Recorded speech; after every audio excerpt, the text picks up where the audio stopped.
Hello and welcome back, and of course, it's time to end the Savage Grace, discography review for US Power Metal Month.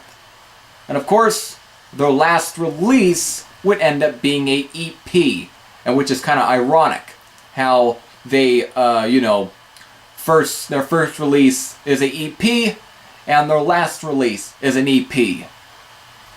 I find it ironic. And quite cool in a way, but is Ride Into the Night as good as the Dominatrix EP? Does it still retain that the greatness that was presented on After the Fall from Grace?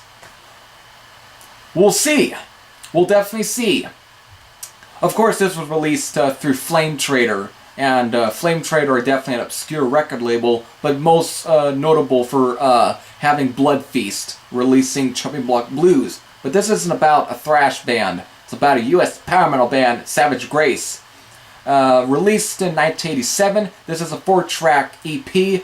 Of course, the tracks on here are the title track, We March On, The Healing Hand, and their cover of Deep Purple's Burn, which I'll say is just good. Not fantastic, but just good. And it's definitely hard to kind of even top the original, because you can't beat the original. But this is definitely good. So, with that, I think it's just to focus on the 3 tracks here. Ride Into the Night starts it off. Not bad. Definitely a great way to start off anything. But you can tell that the band was losing a little bit of steam. It's not nearly as, it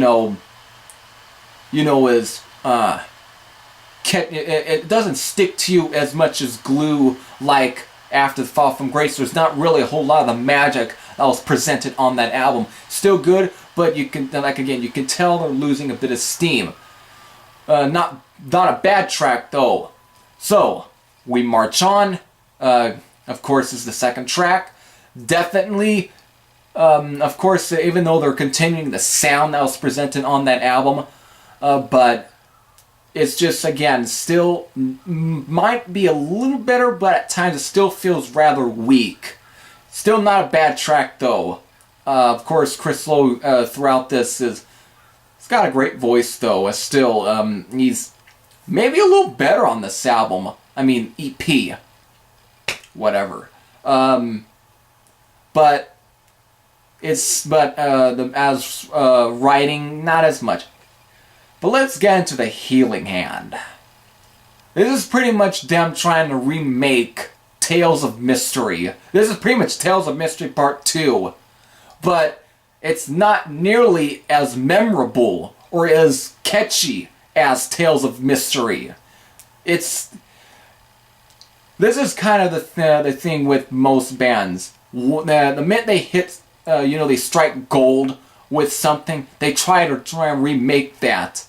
Of course, AC/DC comes to mind. But, so, we've definitely we knew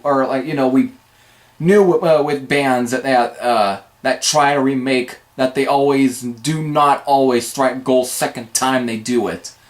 Not all the time with bands, but it just seems to be like that. And with Savage Grace, they definitely ended up falling into that. Sadly, they did.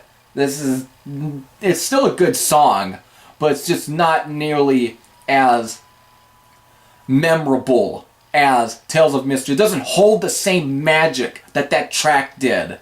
It's like they had the idea to kind of make a song that is in the vein of that, but they didn't really think about making a song that really could outdo Tales of Mystery.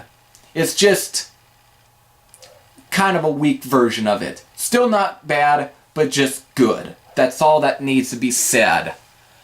So with that, I don't need to say too much about this. It's definitely a good EP. To kind of end the discography review, to some, it definitely kind of seems a little distasteful almost. It kind of leaves a bad taste in somebody's mouth to know that this is the last release that Savage Grace, put out. So, with that being said, good EP, just not as good as After the Fall from Grace, or not as good as The Dominatrix. So, that pretty much ends the Savage Grace discography review. It's time to move on to the next band for US Power Metal Month. So, if you have heard this EP, what are your thoughts on it? Is it good? Is it maybe better? Or is it just weak? Who knows? What are your opinions? What are your thoughts? Leave all that in the comment section below. So until then, this is Heavy Thrasher saying, I am out, and I'll see you again.